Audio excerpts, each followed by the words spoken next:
Welcome to NBC News. This is latest news for you.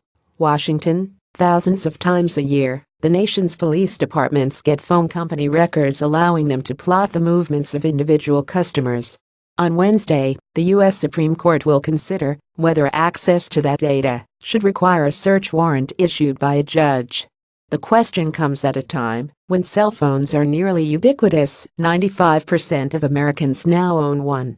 The case is a challenge brought by a Michigan man, Timothy Carpenter, who was convicted of robbing a string of Radio Shack and T-Mobile stores after FBI agents used 3 months of cell phone records to show that he was near each one at the time of the crimes. He argues that, because the FBI did not get a search warrant, that evidence, along with his conviction, should be thrown out. When a cell phone is used for calls or texts, it signals a nearby antenna tower to connect with the telephone network. As the user travels, the call is handed off to successive towers, and the cell phone companies keep records of the phone numbers routed through each tower to sort out such things as roaming charges. Carpenter lost in the lower courts, which ruled that no search warrant was needed because phone customers have no expectation that their records will be private.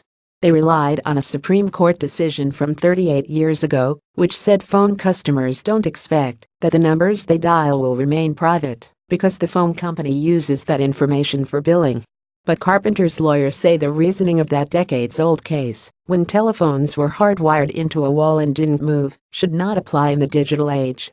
Getting data on cell phone tower locations, they argue, allows the police to discover far more than which numbers were dialed.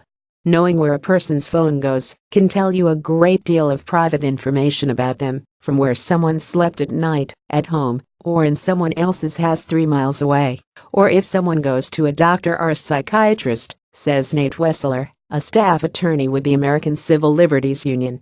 In Carpenter's case, the records were logs of calls he made and received.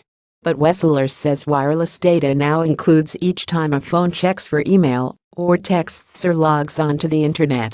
A typical smartphone connects to cell towers hundreds of times a day, Carpenter's lawyers say in their written legal briefs. The volume and precision of that data will grow steadily in coming years.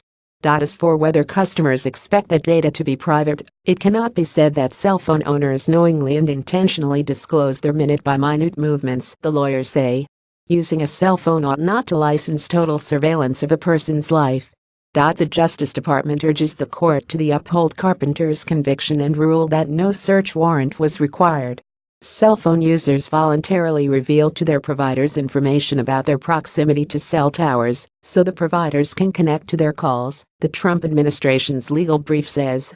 Users cannot reasonably expect that the providers will not reveal that business information to the government.